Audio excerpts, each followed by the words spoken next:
अंग्रेज़ों को तो ये इतना पसंद आ गया था शहर कि उन्होंने इसको ब्रिटिश गढ़वाल का ही पार्ट बना लिया था। बाद में जब कलकत्ता से भारत की राजधानी को शिफ्ट करने की बात हो रही थी तो उन्होंने देहरादून का भी नाम लिया, town of grey hair and green hedges, ऐसा वो बोलते थे अंग्रेज़। गुरु राम राय यहाँ पर आए और उन्होंने अपना डेरा यहाँ पर डाला देहरादून में, तो जिससे देहरादून के नाम का पहला शब्द डेरा आता है। करणपुर का नाम रानी कर्णावती के ऊपर है, जो जिनको नाक कटी रानी भी कहा जाता है।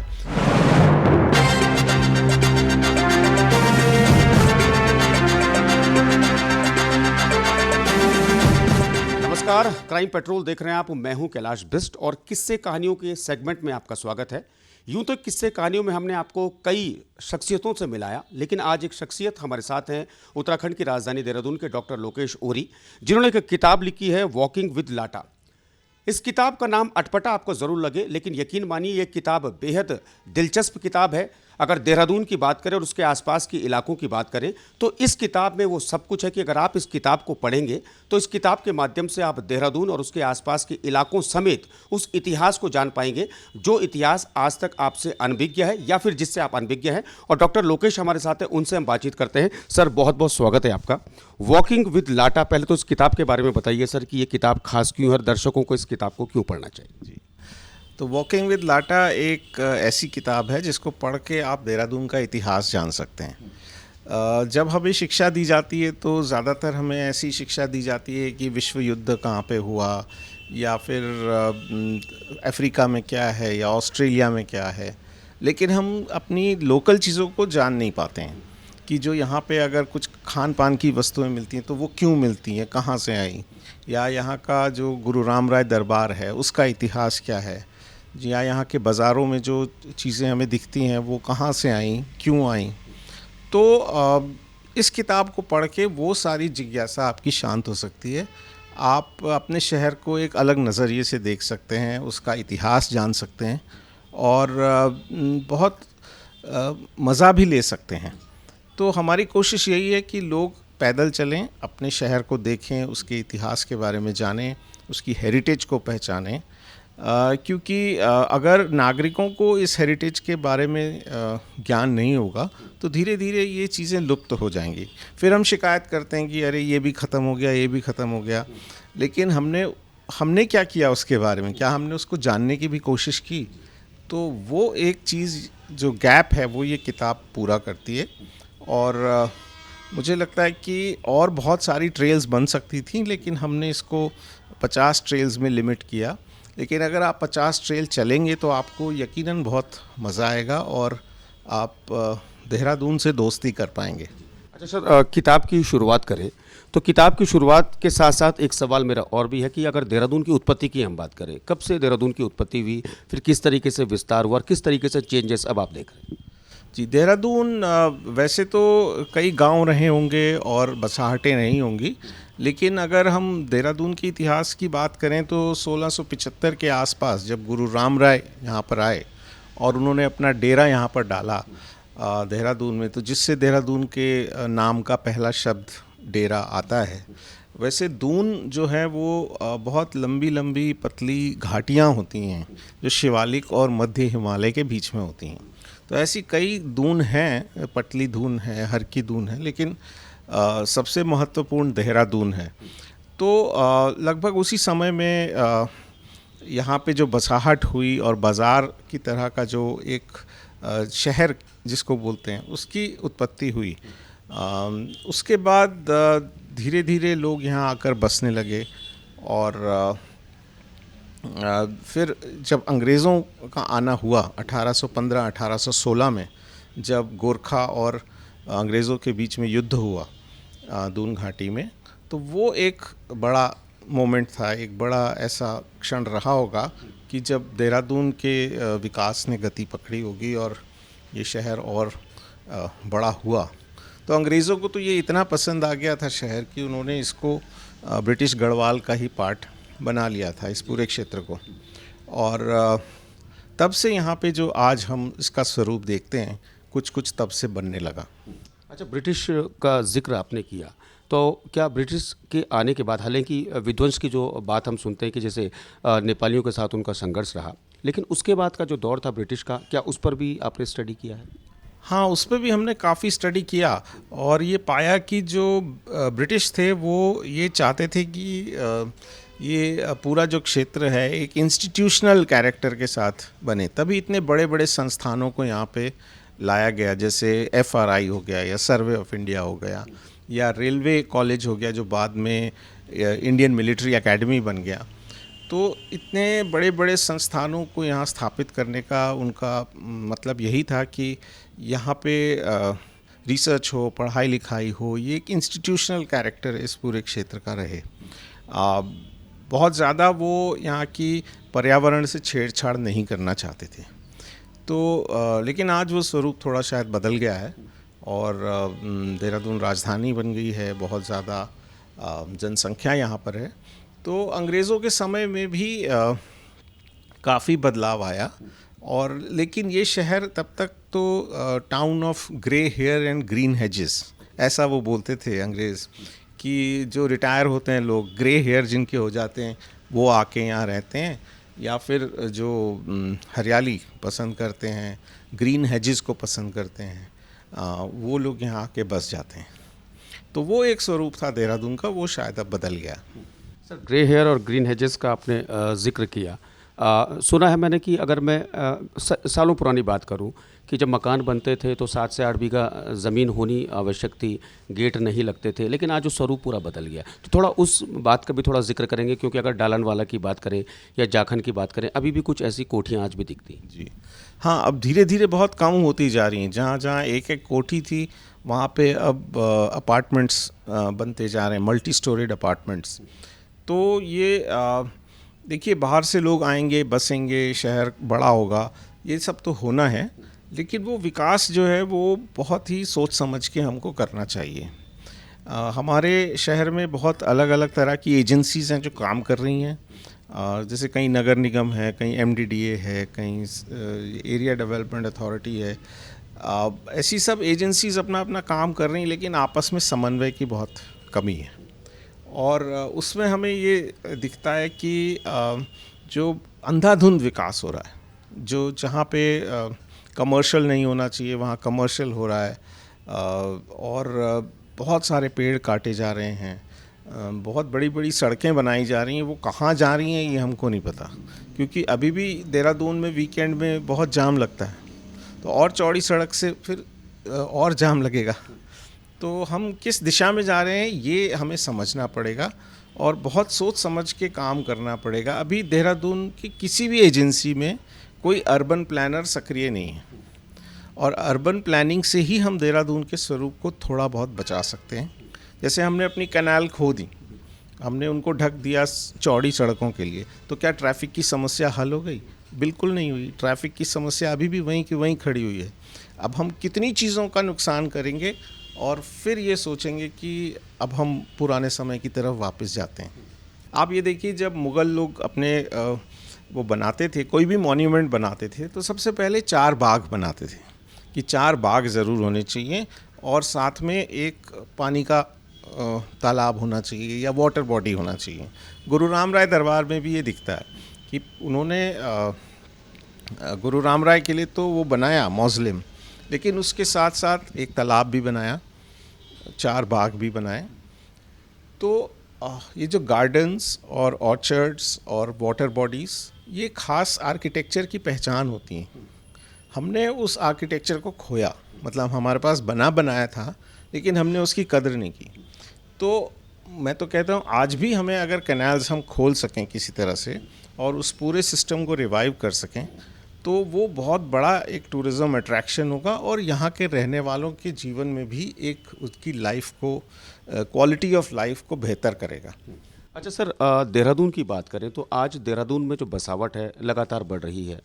पूरा पहाड़ के कई ऐसे लोग हैं जो आज देहरादून में बस चुके हैं, या फिर कुमाऊं में बात करें तो हल्द्वानी में बस चुके हैं, और कई लोगों को देहरादून के बारे में जानकारी नहीं है, क्योंकि जिस तरीके से आपने कहा कि इतने बड़े इंस्टीट्यूट्स को यहाँ पर बनाने का उद्देश्य कुछ और था अंग्रेज़ों का, तो जाहिर तौर पर कोई ऐसी बातें जो देहरादून के बारे में लोगों को, जिनसे अनभिज्ञ हो और जो आपके माध्यम से लोगों को पता चले कि देहरादून में ये चीज़ था और ये कुछ खासियत थी? कई चीज़ें हैं जो देहरादून की खास हुआ करती थी, जैसे बासमती चावल। हाँ, तो धीरे धीरे देहरादून का बासमती लुप्त होता जा रहा है, मिलता नहीं है। अब जो देहरादून में भी बासमती है वो पंजाब से आता है। तो एक तो वो बात बहुत इंटरेस्टिंग है कि यहाँ पे जो अफ़गान शासक थे उनको लाके रखा गया एग्ज़ाइल में, जैसे वनवास में रख देते हैं, वैसे अंग्रेज़ों ने उनको अफ़गानिस्तान से यहाँ पर लेकर आए और मसूरी में उनको रखा। उनका समर होम भी यहीं पर था और ईस्ट कनाल रोड पे जो कोठियाँ थीं वहाँ पे अफ़गान राजा रहा करते थे। उनको शिकार का बहुत शौक़ था, लेकिन यहाँ शिकार बहुत अच्छा था, जंगल काफ़ी थे, लेकिन पुलाव उतना अच्छा नहीं लगता था उनको। वो क्वालिटी उनको उतनी पसंद नहीं आती थी, तो इसलिए उन्होंने ख़ास अफ़गानिस्तान से चावल मंगवाया, जो लंबे दाने वाला खुशबूदार चावल वो मंगाया। और देहरादून में वो इतना अच्छा हुआ कि फिर वो देहरादूनी बासमती के नाम से ही प्रसिद्ध हो गया। तो देहरादूनी बासमती पूरे दुनिया में जानी जाती है। आप किसी भी स्टोर में चले जाएं दुनिया में तो वहाँ आपको देहरादून बासमती मिल जाता है कि जब बासमती पक रही हो तो उसकी बास यानी खुशबू इतनी आती थी कि पड़ोस के घर में पता चल जाता था कि आज चावल पक रहा। तो इस तरह की छोटी छोटी चीज़ें थी देहरादून में। लीची के बहुत बाग थे, अब धीरे धीरे वो भी ख़त्म हो रहे हैं। हमारे देहरादून के आसपास अमरूद और आम के बहुत बगीचे थे और घरों में भी, मतलब ये म्यूनिसिपल लॉज में ही लिखा था कि अगर आपके पास 150-200 पौधे नहीं हैं फलदार तो आप मकान नहीं बना सकते। लेकिन ये सारी चीज़ें जो हैं वो धीरे धीरे अब लुप्त हो गई और लेकिन कभी ना कभी हमको फिर इन पे वापस आना पड़ेगा। अच्छा सर, इसके अलावा कोई और ऐसी यादें आपकी जुड़ी हुई हैं देहरादून से जो लोगों को नहीं मालूम और जो लोग अगर सुनेंगे तो वाकई उनको आश्चर्य होगा? हाँ, देहरादून में बहुत यादें जुड़ी हुई हैं। जैसे आप ये देखिए कि जो गुरु राम राय दरबार है, इसके पास जब हम लोगों ने काम करना शुरू किया था तो एक क्षेत्र था जिसको तालाब बोलते थे। तो हम लोग ये सोचने लगे कि इसको तालाब क्यों बोला जाता होगा, लेकिन वहाँ पे तो मैदान दिखता था कि वो एक, मतलब ऐसा लगता बच्चे उस पर फुटबॉल खेलते थे। तो मैंने मोहन जी से भी बातचीत की कि इस पे तो धीरे धीरे पता चला कि जो तालाब का जो क्षेत्र है उसमें कूड़ा पूरे शहर का भरता गया और वो मैदान बन गया। तो तालाब को खुदवाया गया और आज तालाब में फिर से पानी भरा जाता है। और करणपुर से जो कनाल आती थी वो दरबार के तालाब को भरती थी। तो करणपुर का नाम रानी कर्णावती के ऊपर है, जो जिनको नाक कटी रानी भी कहा जाता है इतिहास में, कि उन्होंने मुग़ल सेना के कई सोल्जर्स के नाक काट दिए थे और उनको वापस भेज दिया था। तो उन्होंने उस कनाल को बनवाया था। और तो आप ये सोचिए कि वहाँ से पानी आता होगा और गुरु राम राय दरबार के तालाब को भरता होगा।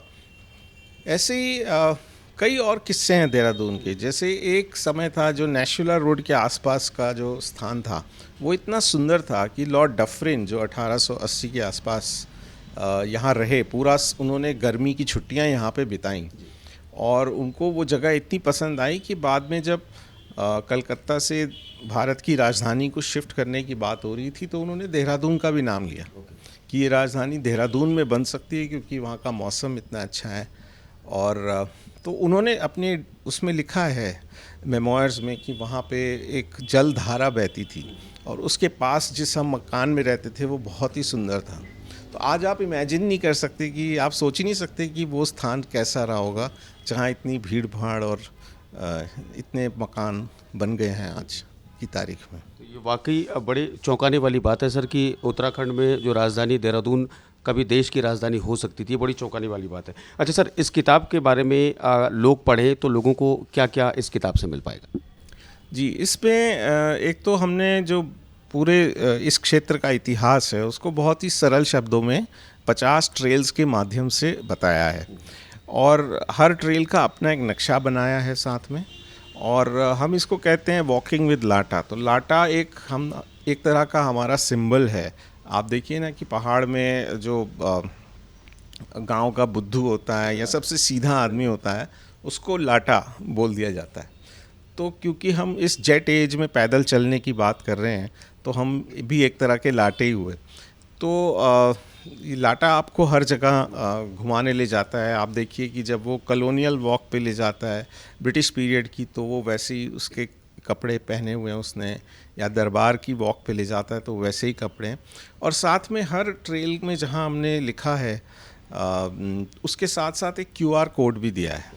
तो अगर आप उस QR कोड को स्कैन कर लेंगे अपने स्मार्टफोन पे, तो वो आपको एक नेविगेट कर देगा, जैसे गूगल मैप में नेविगेट गाड़ी में आप कर लेते हैं।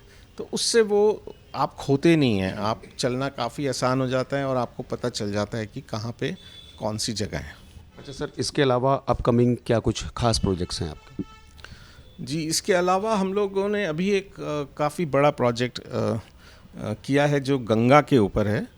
तो गंगा के जो 4 डिस्ट्रिक्ट्स उत्तराखंड के हैं, उससे शुरुआत हुई थी इस प्रोजेक्ट की। तो हमने गौमुख से शुरू किया था और ये प्रोजेक्ट हमने national mission for clean Ganga के लिए किया।